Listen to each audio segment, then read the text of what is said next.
তবে যাবার আগে আরেকটা শেষ কথা বলে দিয়ে যায়, ভয় একমাত্র খাবেন কাকে?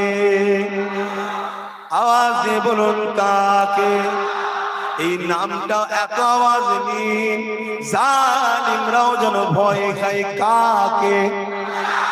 কাকে? কাকে? আমার আল্লাহর নাম এত সহজ নয়। আজান হলে দেখবেন অনেক কুকুর ছুটোছুটি করে। কেন? আজান যখন হয় শয়তান তখন ছুটোছুটি করে, আর আজান হলে এখন কিছু মানুষ কুকুরেরও সমস্যা হয়, দেখছেন না? ছুটোছুটি করে।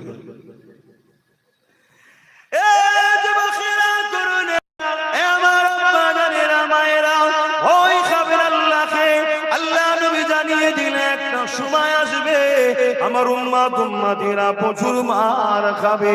বন্দি হাদিসটা শুনে সাহাবা হুজুররা জিজ্ঞাসা করলে, ইয়া রাসূলুল্লাহ হাবিবাল্লাহ, আমার ভাইদের সংখ্যা কি কম হবে?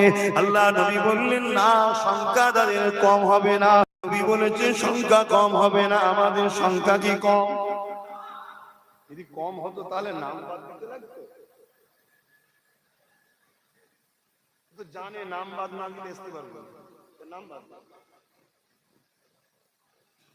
এই যুবকেরা, তরুণেরা, আল্লাহ নবী জানিয়ে দিলেন সংখ্যা তাদের কম হবে না। সাহাবা হুজুররা জিজ্ঞাসা করলেন, ইয়া রাসূলুল্লাহ হাবিবাল্লাহ, তাহলে মার কেন খাবে? আল্লাহ নবী জানিয়ে দিলেন, বাবা সাহাবারা, তাদের মধ্যে দুটো খারাপি ঢুকে যাবে। কি খারাপি ঢুকে যাবে? তারা আল্লাহকে ভয় না করে দুনিয়ার জালিম অত্যাচারী শাসককে ভয় করবে। এই ভয় তাদের মধ্যে ঢুকে যাবে।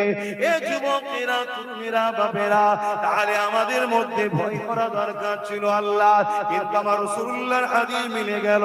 আমরা আজকে চতুর্দিকে মার খাচ্ছি, যেখানেই তাকাও মার খাচ্ছি। কেন মার খাচ্ছি?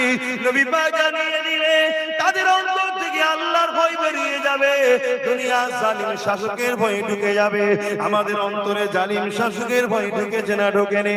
এমনি এমনিও ঢুকে যায়নি, আমাদেরকে ঢুকানো হয়েছে। আর এই ঢুকানোটা কোথা থেকে হয়েছে? মাফ করবেন, খারাপ লাগলেও কিছু করার নেই, বলতে হবে, বলতে হবে। মসজিদের মেম্বারে দাঁড়িয়ে দাঁড়িয়ে ঢুকানো হয়েছে। মসজিদের মেম্বার থেকে বক্তব্য দেওয়া হয়েছে। কি বলা হয়েছে? এই জালিমের ভয় দেখানো হয়েছে, আল্লাহর ভয় আমাদেরকে দেখানো হয়নি। এই যুবকেরা, তরুণেরা, নবিয়ানা মেম্বার থেকেও ভয় দেখানো হয়েছে, জালিম শাসকের ভয় ঢুকানো হয়েছে। আজ আমি তোমাকে বলে যাই, ফিরাউনকে ভয় করিনি আমরা, নমরুদকে ভয় করিনি আমরা, সাদ্দাতকে ভয় করিনি আমরা, ইয়াজিদকে ভয় করিনি আমরা, হিটলারকে ভয় করিনি আমরা। আজকের দিনও দুনিয়ার জমিনে যারা জালিম অত্যাচারী খুনি শাসক রয়েছে তাদেরকেও ভয় খাইনি আমরা। আমরা ভয় খাই একমাত্র আল্লাহকে। এই তোমাদের বলে দিয়ে যাই, ভয় খাবে আল্লাহকে। ওয়ালিমান খাফা মাকাম রাব্বিহি জান্নাতা, যারা আমার আল্লাহকে ভয় করবে, আমার আল্লাহ তাদেরকে দুটো দুটো জান্নাত দেবে। আল্লাহ কোরআনে অন্য জায়গায় বলছে, ইয়া আইয়ুহাল্লাযীনা আমানু তাকুল্লাহ, হে ঈমানদারেরা, তোমরা আমি আল্লাহকে ভয় কর, ওয়াকুনু মা'আস সাদিকিন, এবং সত্যবাদীদের অনুসরণ কর। ভয় করব কাকে? কাকে? কাকে ভয় করব? কাকে ভয় করব? কাকে? একমাত্র আল্লাহকে। কারণ আল্লাহ হাসিয়ুল কাদির, আল্লাহ পাক যিনি ফিরাউনকে নীল নদে ডুবিয়ে মেরেছে। আল্লাহ তো যিনি এমন করে নমরুদকে খোলা মশা দিয়ে মেরেছে। আল্লাহ তো যিনি চিঙ্গিস খানকে মেরেছে, হালাকু খানকে মিটিয়ে দিয়েছে। এমন করে হতভাগ আকবরকেও মিটিয়ে দিয়েছে, ব্রিটিশকেও শেষ করে দিয়েছে। আল্লাহ তো যিনি কত লাফালাফি করছিল, যারা কত আড়াই মাস আগে তাদেরকেও মিটিয়ে দিয়েছে। আল্লাহ তিনি আজকেও সুযোগ পেয়েছে, সেও যদি মনে করে আমি বিরাট কিছু হয়ে গেছি, আল্লাহ তো তিনি এদেরও নিশানা মিটিয়ে দেবে। কারণ জুলুম কখনো টিকে রাখতে পারে না, অন্যায় কখনো টিকে রাখতে পারে না, সন্ত্রাস কখনো টিকে রাখতে পারে না, খুনিরা কখনো চিরদৃষ্টির গোদাই হতে পারে না। একমাত্র সত্য ইনসাফ নাই, দীর্ঘদিন টিকে আসছে। এই বলে যাব আল্লাহ পাক পরীক্ষা নেবে তোমাকে আমাকে, ন্যায়ের পক্ষে থাকবে, সত্যের পক্ষে থাকবে, কোন জালিম শাসককে ভয় করবে না, ভয় করবে একমাত্র আল্লাহকে। আল্লাহ ছাড়া অন্য কারো কাছে মাথা নত করবে না, আল্লাহ ছাড়া অন্য কারো কাছে কোনো কিছু আশাও করবে না। সবকিছু দিবার মালিককে। এই যুবকেরা, তরুণেরা, কোন দেশে যদি পারমাণবিক বোম থাকে, যেমন আমার দেশে রয়েছে, মোল্লা বানিয়েছে। কে বানিয়েছে? মোল্লা বানিয়েছে। এমন করে পারমাণবিক বোমা রয়েছে, যেটা শুরুটা মাদ্রাসা থেকে হয়েছে। যা ওই বোম থাকার জন্য আমার দেশকে দুনিয়া কোন ভয় করে, কেন পারমাণবিক ছেড়ে দিলে সব চিৎপাতাং হয়ে যাবে। কারো কাছে যদি পারমাণবিক বোম থাকলে তাকে যদি এত ভয় করে, কারো যদি হৃদয়ে আল্লাহ থাকে, এ পাওয়ারটা কত বাবা, বুঝতে পারছো তো নাকি?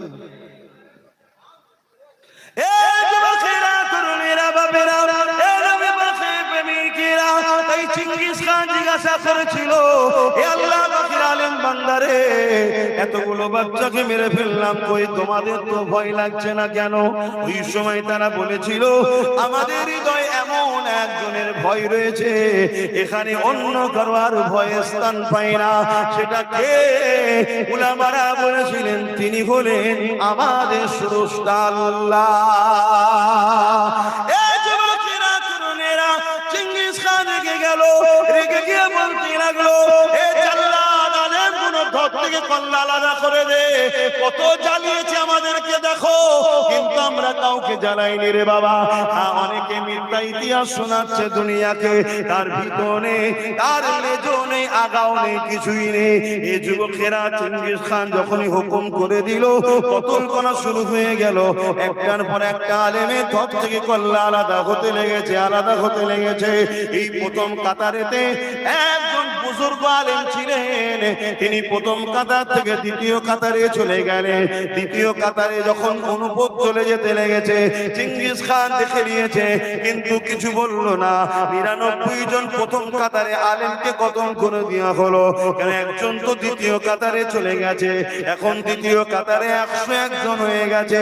আবার চিঙ্গিস খান হুকুম করে দিল জাল্লাদকে, দ্বিতীয় কাতারে উলামাদেরকে কতল করো। দ্বিতীয় কাতারে উলামাদেরকে কতল করতে লাগলো। এই কতল ধর থেকে কল্লাগুলো আলাদা হচ্ছে, কিন্তু পাশের আলেমটা একটুখানি ভয় খাচ্ছে না। এই যুবকেরা, তরুণেরা, কারণ আমাদের তো পুরস্কার শুরু হয় মৃত্যুর পর থেকে।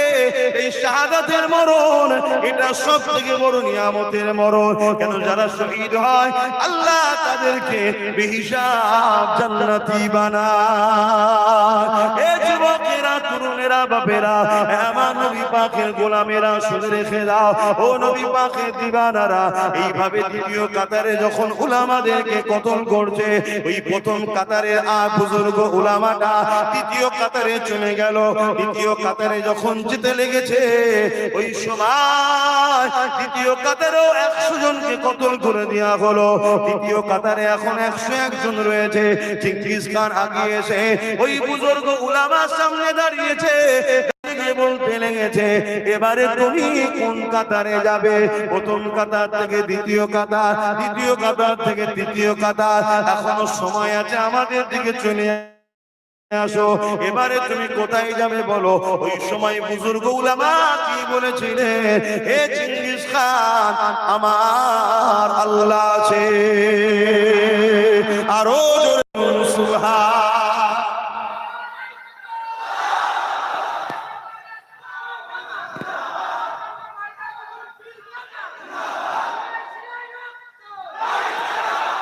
আজ যদি কেউ তোমাকে আমাকে বলে, এবার তোমাদের কি হবে, তোমরা কি বলবে?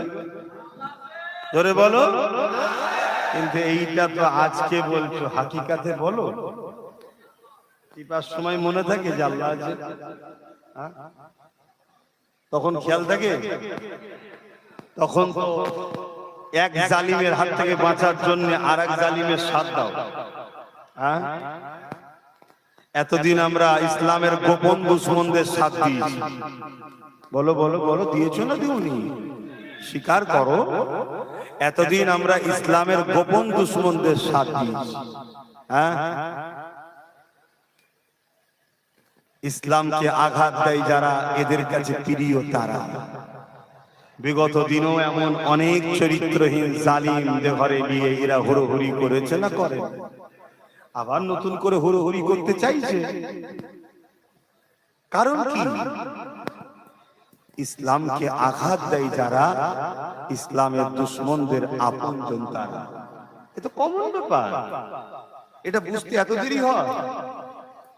গত দিনও তো অনেকে নিয়ে হুড়োহুড়ি করেছিল, আজকে আবার নতুন করে হুড়োহুড়ির একটা প্ল্যান চলছে। খবর রাখো তো নাকি চলছে? কিন্তু আমরা গত দিনে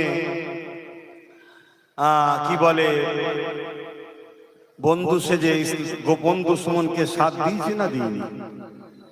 বলবেন তো? কেউ বলেছিল কোরআন মিটে যাবে, আমার উন্নতি মিলবে না, সে কি দুশমন নয়? সাথ দিয়েছি না দিইনি? আল্লাহ বলছে যখন গোপন দুশমনকে এত ভালো লাগে, এবারে একটা প্রকাশ্য দুশমনী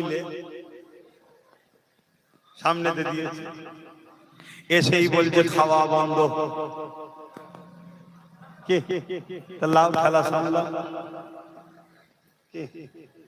আমরা আমাদের কবর নিজেরা খড়িছি না খড়িনি? এখান থেকে ফিরে আসার রাস্তা আছে না? নাই। কে বলেছেন? আল্লাহ বড় দয়ালু। লা তাখনাতু মির রাহমাতিল্লাহ, বান্দা আমার রহমত থেকে নিরাশ হয়ে যাস না। আছে তো দরজা খোলা, কিন্তু আসতে হবে তো। এখনো কি আসার ইচ্ছা আছে? কই দেখতেই পাচ্ছি না, এখনো তো আসার ইচ্ছা নেই। সেদিন একটা মুরব্বি গেছে, আমি যাব্বা অনেক কিছু করে সব আর নয়, এবার ছেলেগুলো করুক, পিছন থেকে পরামর্শ দিই। বলছে না না ও ছেলেগুলোকে বলেন যে আমাদের দিকে চলে আসে। আমি আল্লাহ তোমার হাতে হিদায়েতের পাওয়ার, কপাল যদি ফাটা হয় পরিবর্তন হওয়ার রাস্তা নাই। তোমার যাবার সময় হয়ে গেল, এবার তো মসজিদে যাবে, তাসবিহ পড়বে, আল্লাহ আল্লাহ করবে। হ্যাঁ, প্রতিবেশী পাড়া প্রতিবেশী সব আত্মীয় স্বজনের বাড়ি বাড়ি ঘুরতে যাবে। হারা বাবা ভালো আছিস? কেন আত্মীয়তা বজায় রাখলে হায়াত বাড়ে। জোরে বলুন সুবহানাল্লাহ। কুটুম বাড়ি, মেয়ের বাড়ি, ছেলের বিয়াই বাড়ি, সব কুটুম আছে না? একটু যাবে, দুদিন কাটালো একটু মনটা ফ্রি থাকবে, তা না, আবার সব কথা শুনছেন? আমি সব মুরব্বীকে বলছি, যে বলেছেন তার কথা বলছি। আবার সব যেচ্ছে, আবার যদি কিছু করে খাওয়া যায়, তাহলে বলো আমরা মার খাওয়া দরকার আছে না নাই? আল্লাহ ঠিক করছে, আল্লাহ ঠিক, আল্লাহ কিছু ভুল করেনি। অনেক সময় দেখা যায় আমরা আল্লাহ ভুলে যাই, আল্লাহ কঠিন বিমার দেয়। বিমারের চোটে দেখবেন সে ফিরে এসে আল্লাহ আল্লাহ করে, আল্লাহ আল্লাহ করে, আল্লাহ আল্লাহ করে। এই বিমারটা দিয়ে আল্লাহ ঠিক করেছে না ভুল করেছে? জোরে বলুন। ঠিক করেছে। আমরা এত দূরে সরে গেছি, তা আল্লাহ হয়তো এটাও তো হতে পারে যে আমাদেরকে পরিবর্তন করার জন্যই দেখাচ্ছে যে দেখ তোদের গাফলতির জন্য আজকে আমার ঘর চলে যাচ্ছে। আমার ঘর চলে যাওয়াতে আমি আল্লাহ আমার কিছু যায় আসে না। তোরা কি জানিস না আমার বাবলিতে প্রথম আঘাত যে করেছিল আমি আল্লাহ, তার দ্বারা 100 মসজিদ বানিয়ে নিচ্ছে। আমি হলাম সেই আল্লাহ। জোরে বলুন সুবহানাল্লাহ। অতএব আমার কোনো অসুবিধা নেই, আমি তোর ওই ঘরে থাকি না, আমার ইবাদত করা হয় তাই আমার ঘর বলা হয়। মসজিদ যদি পুরো পৃথিবী থেকেও মুছে দেওয়া হয়, আমার আল্লাহর কোনো অসুবিধা আছে ভাই? জোরে বলুন। কিন্তু আমাদের দুগালে তো চুনকালি, আল্লাহর ঘরের হেফাজত করতে পারলি না।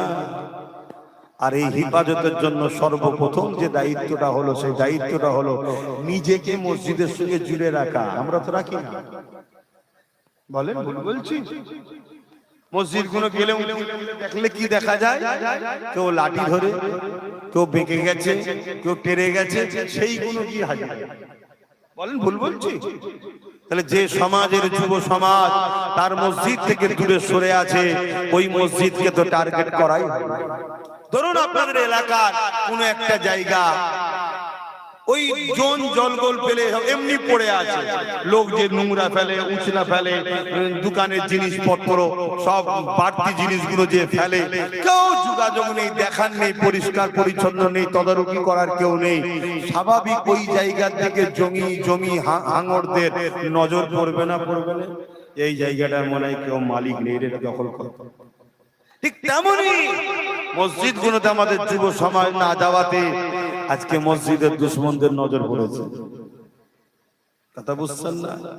নাই এত জায়গা রয়েছে কলজে ভরে নেই, ওইখানটা দিয়ে দিতে হবে না, ওটা ব্যাপার নয়। ব্যাপার হচ্ছে ভেঙে দাও, মিটিয়ে দাও, অস্তিত্ব রেখনি। কেন? থেকে যারাই যাবে তারাই দেখবে এটা কি বলবে, ইসলামের প্রচার হবে। দোকানটা শাটারটা বন্ধ করে দাও, নাই আমার খদ্দের থাকবে না। কথা বুঝছেন না? বুঝলেন? মনে রেখে দিও, আল্লাহ তোমাকে আমাকে কাউকে ছাড়বে না, হিসাব নেবে, হিসাব নেবে। তুমি আমি নেতাদের পাকা ঘর তৈরি করার জন্য মারপিট করেছি, তুমি আমি নেতা নেত্রীর গদি বাঁচাবার জন্য মারপিট করেছি, তুমি আমি নেতাদের ছেলেপুলেদের ব্যাংক ব্যালেন্স হবে, গাড়ি হবে, তার জন্য মারপিট করে ওদেরকে বারবার ক্ষমতায় বসিয়েছি। কিন্তু একবারও আমরা ভাবিনি আল্লাহর ঘর মসজিদ নিরাপদে কি করে থাকবে, এ কথা উম্মতে মুহাম্মাদি তুমি আমি ভাবিনি। তাহলে তোমার আমার বিপদে আল্লাহ সাথ দেবে আশা করছো কেন? এখনো সময় আছে, সংগঠিত হও, ঐক্যবদ্ধ হও। কোন জিনিস করার আগে প্ল্যান তৈরি করা হয়, তাই তো নাকি? একটা ঘর হবে, তাটা প্ল্যান হয় না কি? তোমাকেও সেই প্ল্যান তৈরি করো আগে। তোমাদের তো কোনো প্ল্যানই নেই। ডান দিক যেতে বললে বাঁ দিক যাও, বাঁ দিক বললে ডান দিক যাও। প্রত্যেকটা জায়গায় বলেছি নিজের এলাকায় নিজের ধর্ম পালন করো, নিজের এলাকায় হুড়োহুড়ি করো। এরপরও কথা কোনো মানে বলে? আরো কত কি বলেছি, কত কিছু বুঝিয়েছি। প্ল্যান ছাড়া কোনো কাজ হয় না। শুনেছেন? আমি আজকে আর একবার বলে যাচ্ছি, যদি মনে করো সুখে দুঃখে বিপদ আপদে তোমাদের পাশে থাকা দরকার, তাহলে তুমি আমার পাশে আগে আসো, তাহলে আমি তোমার পাশে যাবো। আসবে আমার পাশে? কারা আসবে? হাত তুলে দেখা। হাত সত্য তো? এবার এই হাতটা যে তুললে সত্য, এর প্রমাণ কি আছে? দলিল কি আছে? আরে আল্লাহ তো সব জানে, আমারও তো জানা দরকার যে ছেলেটা আমার সাথে আছে। কেন আমাকে যতজন গালি দেয়, সমালোচনা করে, কোনো অমুসলিম তো নয়, মুসলমানরাই তো করে নাকি? বুঝবো কি করে কোন মুসলমান এটা, এজিদি না হোসাইনি? চিনবো কি করে? তাহলে প্রমাণ লাগবে না? লাগবে না? কি প্রমাণ দিতে হবে? এটা আলোচনা হবে, তার জন্য তুমি যোগাযোগ করো। প্রত্যেক গ্রামে গ্রামে আমি বলেছিলাম 50, 60, 70, 100টা করে ছেলে আসো, দেখা করো। বলেছিলাম না বলিনি? আছো, দেখা করো। ও তো ভুরপুরা শরীফে যাও, হ্যাঁ, কেন মনে ঘোড়ার পিঠে উঠে লাফাচ্ছে শুধু, এখানে ওখানে এখানে ঘুমাচ্ছে। আর আল্লাহ যদি কোনো জায়গায় মিলাই কিসমতে, যেখানে মালিক আল্লাহ আমি নয়, খাওয়া দাওয়া হয়ে গেল, রুমালটাও নেই, পাছাতেই হাত মুছে নিচ্ছি, পোপো করে ঘুরছে। খারাপ লাগছে কথা নাকি? ওরে বাবা, ইয়া নবী সালাম।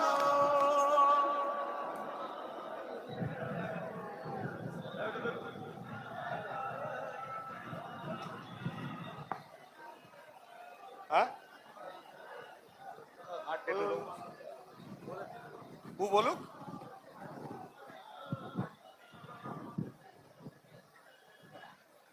আমি তো খেয়ালই করিনি 10টা কখন পার হয়ে গেছে। তাহলে আল বাদরু আলাইনা সানিয়াতিল